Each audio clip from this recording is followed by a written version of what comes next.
It's a huge honor to be here. Aside from the obvious, why does Stripe want to sponsor the young scientist? Well, there's sort of personal reasons, and then there's the Stripe reasons. You know, the Young Scientist was a huge event and a huge kind of presence in my life, and in John's.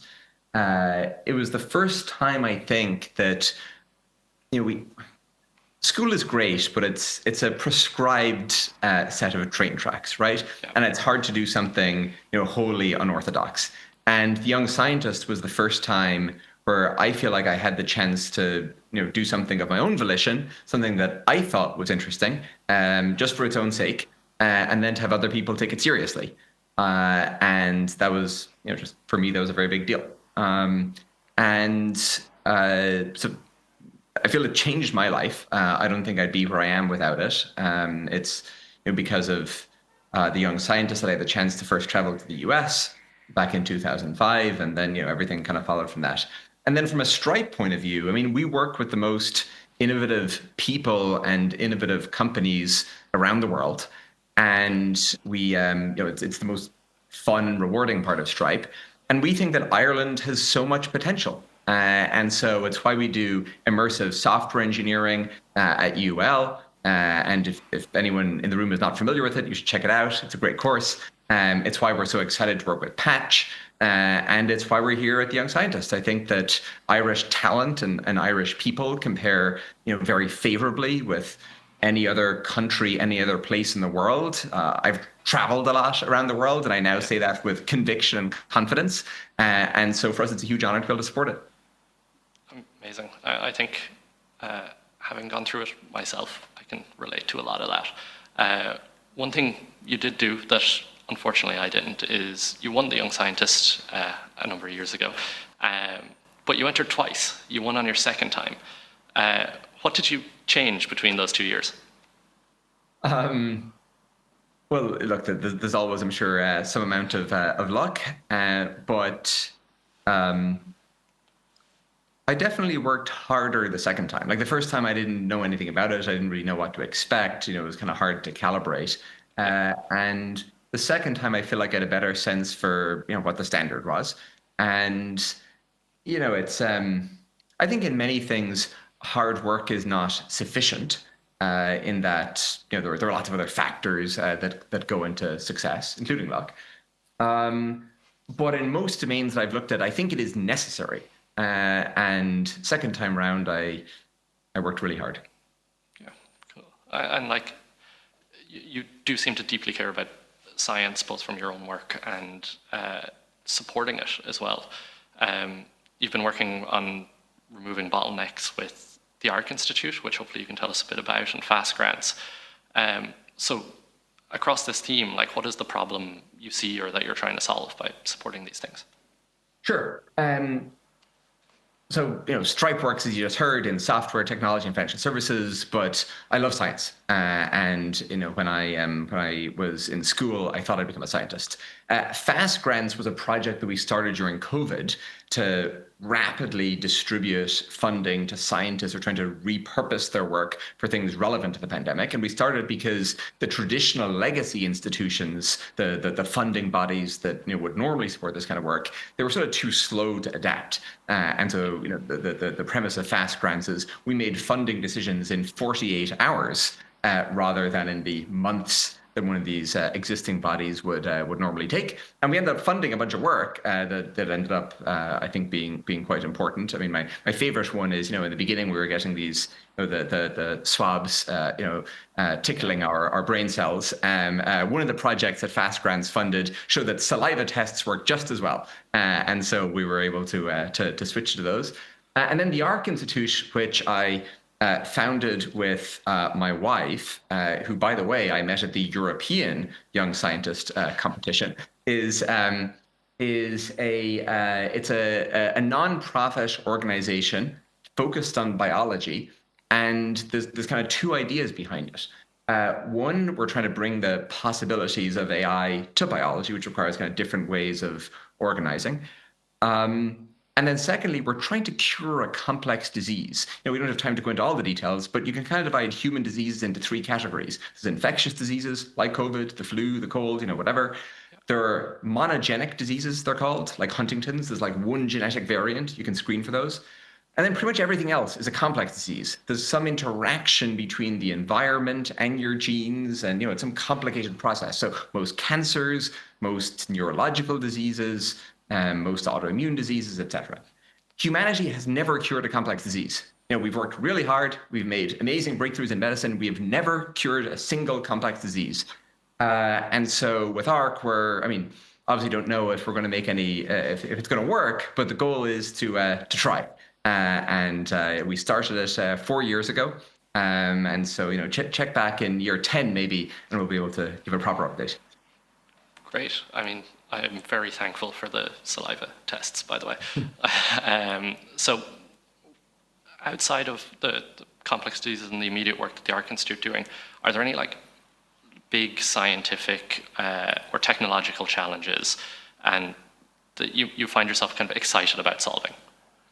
Or you could give to people in this room to solve?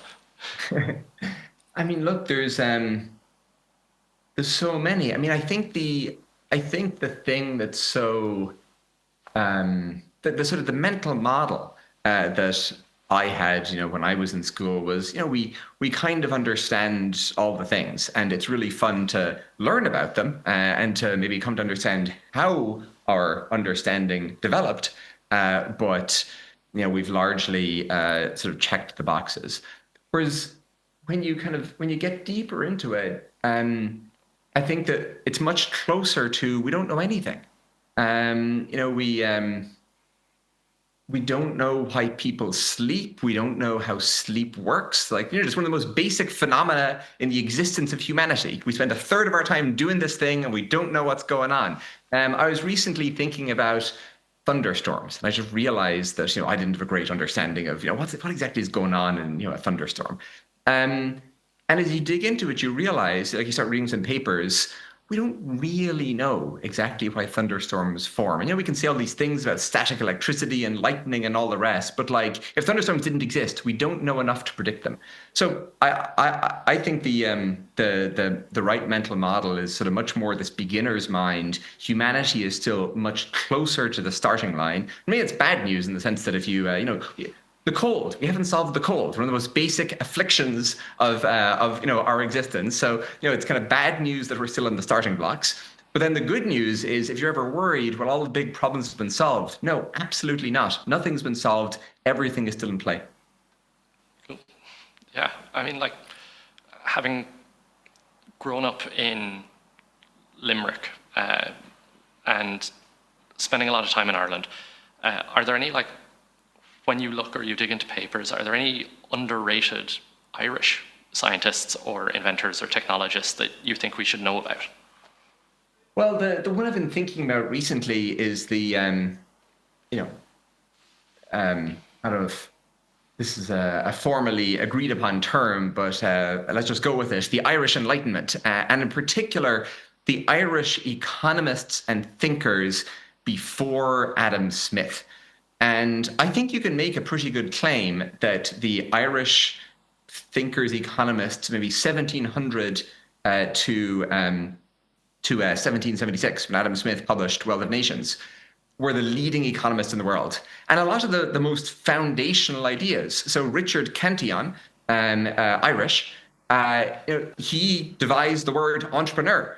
Or applied it, and it's kind of in its contemporary sense, and kind of appreciated that entrepreneurship was a significant contributor to economic dynamism. But we Jonathan Swift, we'd Edmund Burke. There are sort of many in this lineage, and of course the RDS itself, to some extent, sits in this larger Irish tradition of thinking intentionally and deliberately about improvements and useful knowledge. And so Ireland, I didn't learn a lot about this in school, I'll say, but I think when you pull on the thread a bit, Ireland has a very rich history here. Great. And then sticking with school, back when you were a teenager, were there places you went, books you read, people who like inspired you to kind of find ideas outside of your school or your town? I assume the Young Scientist. Oh, sorry. Sorry, no. The Young Scientist certainly is top of that list. But so my first project at the Young Scientist was a little AI agent. It was called Isaac. It did not use deep learning or neural networks, and so it did not catalyze the AI revolution that has ensued over the last couple of years. But the problem was very appealing, and it was called Isaac because of Isaac Asimov, the science fiction writer. And Isaac Asimov, before he was a science fiction writer, was a scientist, and he wrote this incredible book, Isaac Asimov's New Guide to Science. And it's an incredible book because it sort of surveys all of science, but it's not really a popular science book. It's a survey of all of science written by an actual scientist, and he undertakes to summarize mathematics and chemistry and physics, like the whole thing. And it was probably the single most influential book I read as a teenager. Okay. And I know previously you've accredited the internet a significant amount to your finding of ideas. Is there any advice you have for people in this room for maximizing their usage of the internet to learn or grow or build things? I mean, the main thing I think I'd say is, two, I suppose. One, to really follow your curiosity. I'm not anti-school. I actually did a great time at school. I enjoyed it. But school is not principally designed to help you figure out what you're most interested in. It's sort of taking a roster, an assembly of stuff that people believe will be useful, and imparting it to you. And so I think just cultivating that taste and that sense for, well, what's interesting to me? Because, okay, there's lots of unsolved problems, but none of them are going to sort of give up their answers readily or easily. You're only going to get there with real tenacity. And so that requires figuring out, well, what do I really care about? And what am I willing to pursue for conceivably many years? So I mean, just using the internet to kind of cultivate your interest, figure out what it is that appeals to you. And then secondly, to kind of keep in mind that teenagers can do great things. Like Gauss and Pascal and Galois, they made significant contributions to mathematics as teenagers. Braille was invented when he was a teenager in technology. Aaron Swartz created RSS when he was 14. Vitalik wrote the white paper for Ethereum when he was 19. And so again, one sort of has this sense as a teenager that, well, I'm treading in the footprints of others through the snow, but you can chart your own direction, and you can do real important things as a teenager. Amazing. And last one before we wrap up. For students that want to keep learning, building, experimenting, what should they next do? Or is there anything that's available to them now that wasn't when you wrapped up at the Young Scientist? Well, the ability to chat with the language models is certainly a huge tailwind, and the combination of an intense curiosity in some direction, coupled with the kind of comprehension that they can impart, I think that can turn the spark of an interest into a real conflagration. Amazing. I think so. Everyone should go home and just spend hours on ChatGPT.